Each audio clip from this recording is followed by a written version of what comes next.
کہ میں یقین جانے ڈیلیگیشن کے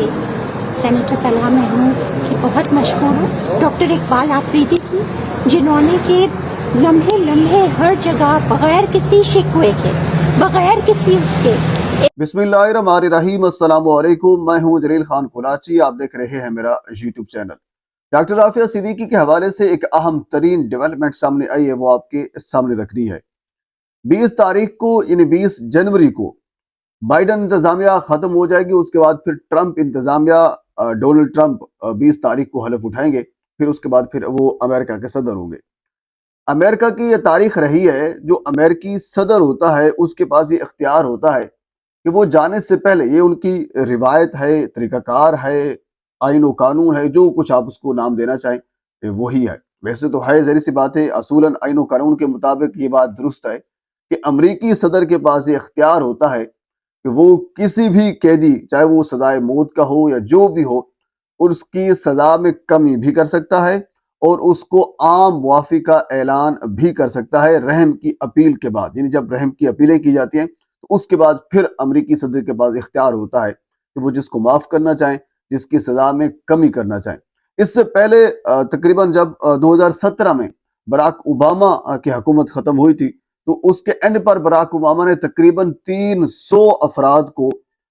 رحم کی اپیلیں ان کی منظور کی تھی، اور کچھ کی سزا کم کر دی تھی اور کچھ کو عام معافی کا اعلان کر دیا تھا۔ اس کے بعد پھر براک اوباما کے اوپر کافی تنقید بھی کی گئی تھی، اور تنقید 300 افراد کی رحم کی اپیلیں منظور کرنے کے اوپر نہیں کی گئی تھی، بلکہ صرف ایک اپیل تھی، اور وہ تھی ان کے بیٹے کی، کیونکہ ان کا بیٹا اس میں ٹیکسز کے کچھ الزامات تھے اس کے اوپر، اور اسلحہ رکھنے کے کچھ الزامات اس کے اوپر تھے، جس کی وجہ سے وہ سزا کاٹ رہا تھا۔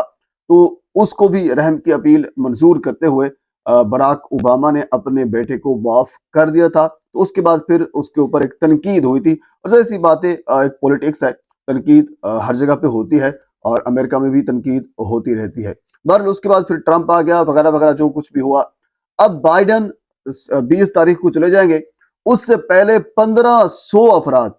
امریکہ کی تاریخ میں اس سے پہلے اتنی بڑی تعداد میں رحم کی اپیلیں منظور نہیں کی گئی، اور نہ ہی آگے کے لیے آنے والے دنوں میں یا آنے والے سالوں میں اس قسم کی ہمیں لگ رہا ہے، کیونکہ تاریخ رہی ہے امریکہ کی،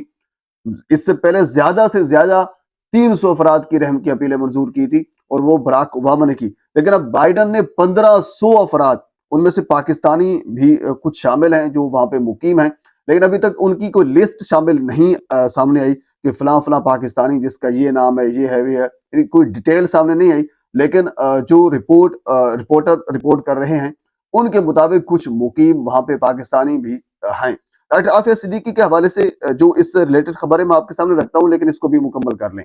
بہرحال 39 افراد وہ ہیں جو غیر متشدد جرائم کی سزا کاٹ رہے تھے، ان کی رحم کی اپیلیں منظور کی گئی ہیں، اور اس کے علاوہ بہت سے افراد وہ ہیں جو گھر کے اندر یعنی گھروں میں قید تھے، اور گھروں میں قید آپ کو یاد ہوگا جب کووڈ آیا تھا تو ان دوران بہت سے ممالک میں یہ ایک اسٹریٹجی اپنائی گئی تھی، گھروں میں قید کیا جاتا تھا، یعنی کہ پہلے ان کو جیل میں بھیجا جاتا تھا، اور اس کے بعد پھر وہ کچھ عرصہ جیل کے اندر سزا کاٹتے، پھر ان کو بعد ان کو اپنے گھروں کے اندر نظر بند کر دیا جاتا تھا۔ تو اب ان میں سے بہت سے افراد وہ ہیں جو اپنے گھروں کے اندر نظر بندی کی جو قید ہے وہ کاٹ رہے تھے، انہوں نے جب رحم کی اپیلیں کی ہیں تو ان حوالے سے بھی جو صدر بائیڈن ہیں انہوں نے بہت سی اپیلیں منظور کرتے ہوئے ان تمام افراد کو کسی کی معاف کر دی ہے اور کسی کی سزا میں کمی کر دی ہے، یعنی تقریباً تمام کی جو سزائیں ہیں ان میں کمی تو ضرور ہوئی ہے، لیکن بہت سے ایسے افراد ہیں جن کی سزائیں بالکل معاف بھی کر دی گئی ہیں۔ اب ڈاکٹر عافیہ صدیقی کے حوالے سے خبر یہ ہے، کیونکہ پاکستانی وفد بھی اب جانا تھا انہوں نے، کیونکہ 8 روزہ پاکستانی جو وفد ہے ان کا وہ دورہ تھا، وہ 5 روز تاخیر سے وہاں سے پہنچا۔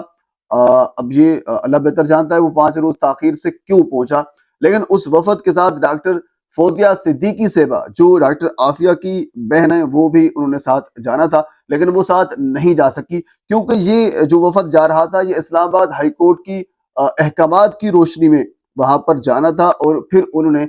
بیسیکلی مقصد ان کا یہی تھا اس وفد کا کہ یہ بھی مختلف اپنے وکلاء کے تھرو اور باقی